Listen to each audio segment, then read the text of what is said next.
Hello and welcome to Legal Scenario. Let's get started. Now हम बात करते हैं कि फंडामेंटल राइट्स को वेव किया जा सकता है। मैं आपको पहले बता दूं कि मान लीजिए हमारे पास फंडामेंटल राइट है राइट टू लाइफ का, कि हमारे पास राइट टू लाइफ का एक फंडामेंटल राइट। अगर फंडामेंटल राइट को वेव किया जाए तो हम तो कहेंगे कि हमारे पास फंडामेंटल राइट है राइट टू लाइफ का, हम अपने राइट टू लाइफ को वेव कर रहे हैं जी, हम तो सुसाइड से मरेंगे, हमें कोई नहीं रोक सकता। या फिर मान लीजिए मैंने किसी के साथ एग्रीमेंट कर लिया, कॉन्ट्रैक्ट में आ गया, मैंने बोला कि yes I will wave my fundamental right, तो बाद में वो मेरे से कॉन्ट्रैक्ट में लिखवा लेगा तो अपने फंडामेंटल राइट वेव करना चाहता है, और वेवर की डॉक्ट्रिन अगर अप्लाई होती है इंडियन कॉन्स्टिट्यूशन में तो बाद में मैं उससे क्लेम नहीं कर सकता कि मेरा फंडामेंटल। तो सुप्रीम कोर्ट के पास भी क्वेश्चन पहुंच गया 1959 बशेश्वर नाथ वर्सेस सीआईटी केस में। क्या क्वेश्चन पहुंचता है कि इस केस में हुआ क्या कि जो एपिलेंट थे वो उन्होंने टैक्स लाइबिलिटी से एस्केप किया। बाद में जब इनकम टैक्स अथॉरिटी के अंदर को पता चला तो उन्होंने एक सेटलमेंट की, और सेटलमेंट के अकॉर्डिंग इन्होंने जो है जितना पैसा बन रहा था उससे कम पैसे में सेटलमेंट की अकॉर्डिंग टू एक्ट में लिखा था कि सेटलमेंट हो सकती है।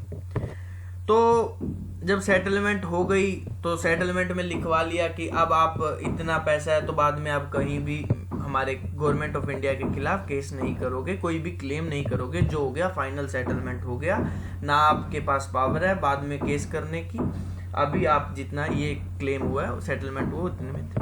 उन्होंने हाँ कर दी कि ठीक है जी मैं आज के बाद कभी क्लेम नहीं करूंगा।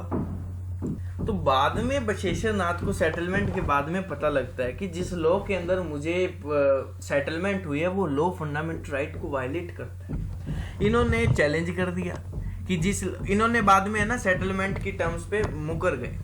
इन्होंने जो सेटलमेंट का पैसा भुगतान करने के लिए हामी भरी थी उन्होंने बाद में देने से मना कर दिया, बोले मैं तो केस करूंगा, फंडामेंटल राइट वायलेट करते हैं मेरा ये एक्ट।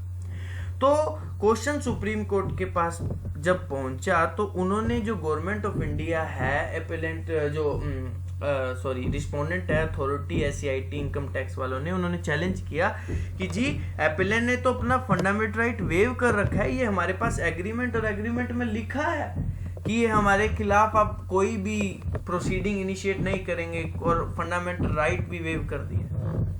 तो सुप्रीम कोर्ट ने यहाँ बोला कि देखिए जी कॉन्स्टिट्यूशन ऑफ इंडिया में कहीं भी एक्सप्रेसली या इम्प्लाइडली ऐसा नहीं लिखा है कि आप फंडामेंटल राइट वेव कर सकते हो।